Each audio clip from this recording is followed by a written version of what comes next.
Welcome to Empowered Voices, real stories, real courage. I'm Nancy Boss. These archival videos are part of the Empowered Voices project, recorded during my international interview series, exploring confidence and the power of authentic expression. Each story offers a glimpse into how people from around the world find strength in their voices.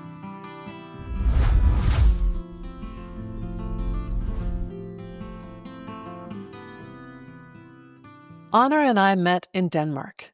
Onor shared her story of what it was like to leave the safety and security of one life in order to do what she was called to do, and then to find out that she had so much work to do on herself just to be in that position. This experience of guidance and introspection and reflection that Onor went through is something we all need to go through from time to make sure that we're on the path that is the best and most authentic for us. I think you'll be inspired by Onor's story like I was. Here she is. I was, moving to a different country, having never been here before, and from the UK. What part? London, just outside of London, yeah. And I had no real network here other than I knew I was going to have colleagues and I was going to have roommates. Right. So it was like I had these two places where I was like, yeah, there will be people. Yeah. And thankfully I had a full-time, job to be at. Right. So starting with routines was really helpful. Yeah. Mm-hmm.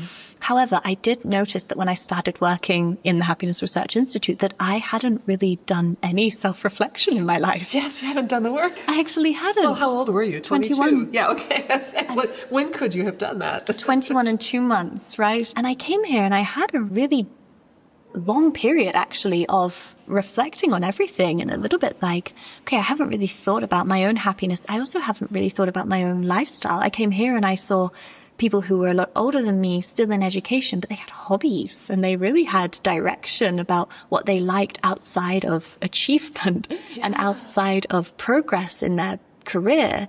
And I felt a little bit inferior, actually, that I felt that I didn't have the same richness to my life that these people did. Oh, yeah. I can feel that. Yeah. And I started making friends, in Denmark who could explain to me a little bit more about how their lives had gone, and how they had this support from the government to take a longer time for their studies and also not have to work many, many hours outside of their studies because they were financially supported. And that creates space and time for extracurricular stuff. Creativity. Mm-hmm. That was a real insight into, what a lifestyle could look like. And it was almost by immersion into a different society that it started being revealed to me what was possible. You were given the opportunity to redefine yourself without any pressure from anybody who knew you before. Exactly. To be what they expected you to be. Exactly. And even the culture didn't expect you to be anything in particular. No, exactly. And then it was just then a lovely thing to be able to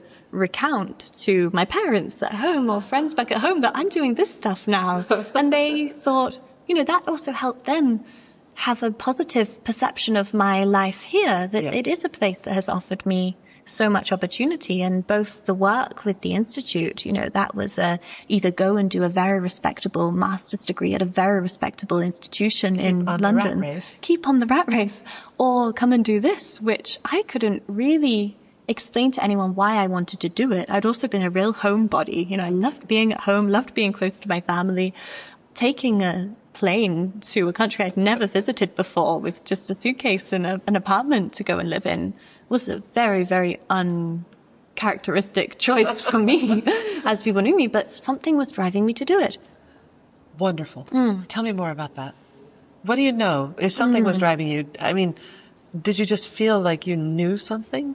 I think I really knew that this was an incredible opportunity. Yeah. I had spent some years studying topics that felt very important, but also were taking their toll on me. I studied a lot about, political unrest in Latin America, a lot about violence against women. These are all issues that are still very close to my heart. But having the opportunity to be a happiness researcher, I thought that seems like something that I should not turn down, and I knew that I was young enough to be able to return to other topics if that felt right. But it felt very important to me to go and do something that felt so exciting and enchanting in a way. It had like a magical quality to it. Yeah. Because there was this, mystique around what is happiness research. It sounds almost like a dream. Somebody's going to pay you to play in this field. Yeah. And I thought that's something I have to do. And then when I was here, I remember in the first few weeks, it really felt like a landing of a sense of purpose. Okay. It was like, this is really important work. Now that I'm in it and I'm amongst it, I can see that it is something that is really important. And I kind of, fell in love with the value of the work and how much purpose that it brought to me. But also I, in that moment, couldn't really think of anything more important that I wanted to put my time towards. So was there a moment? You just said in that moment. Was there a moment, or was it a process and it just kind of unfolded? There was a process, but I do also remember a moment. It was, I think, my second or third day at the Institute. And I wrote an email to a professor at my school in London who had really helped me, telling her that this is the work that I really feel I'm supposed to do right now. I moved here in September. So every time September rolls around, I have a really reflective period. Yeah. Of, because it reminds me of the start of this incredible adventure. Wow. Yeah. That's awesome. Moving to Denmark and doing this work was very freeing. There was a really big piece of freedom to it that I didn't know that I needed, but I was following something that felt like freedom. That's why I kind of moved out of the constraints that I'd been in before, the kind of education system I'd been in, and the country I'd always lived in. Was something in me that was like craving an expansiveness. Yeah. And it wasn't the easiest thing, to say no to the traditional route and come here and do happiness research, but it felt the most true thing I could do for me. Mm-hmm. And I think it still is. When I come and do interviews like this, it reminds me of who I am. Yeah, to do work that is really meaningful, but also has created a sense of identity in me that I got to shape. Yes. Yeah. No one else really had any influence over that identity. So what advice would you give to anyone else who's maybe in a muddled place right now? It is that following what feels really true to you. Maybe what I mean when I say what feels true to you is a very different experience for other people. Doing what's true to you means rejecting other things. It does. Yeah. It does. And there has to be a period of discomfort, right, when you're figuring out what is true to you. Yes. Because you don't know until you try. But I do think there's a part of us that does know what we want. Yeah. And maybe it's not available to us immediately. Maybe there's a period of patience, and maybe there's a period of waiting or figuring out. Mm-hmm. And it doesn't need to happen immediately. I was very lucky that it happened in a short period of time. But actually, I got the job offer in April, and I didn't start until September. So in that time, there was a battle in me. Yeah. It felt really scary, but I couldn't stop thinking about it. And the more I kind of kept it also very quiet and very secret.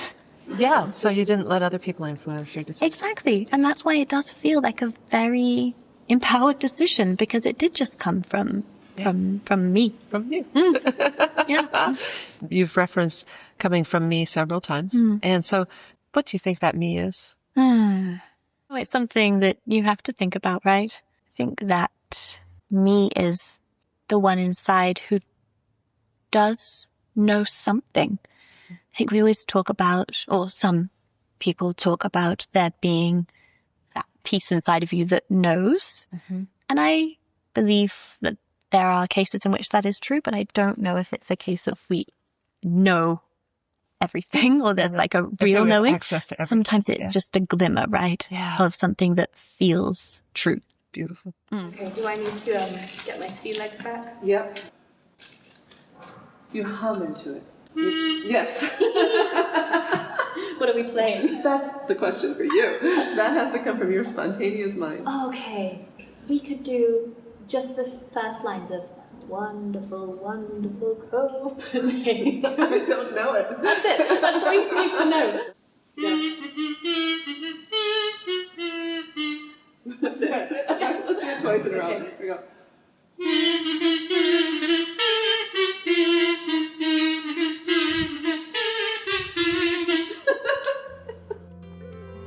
These stories remind us that courage sounds different for everyone. Join me for more voices from around the world that rise, connect, and resonate with strength and authenticity.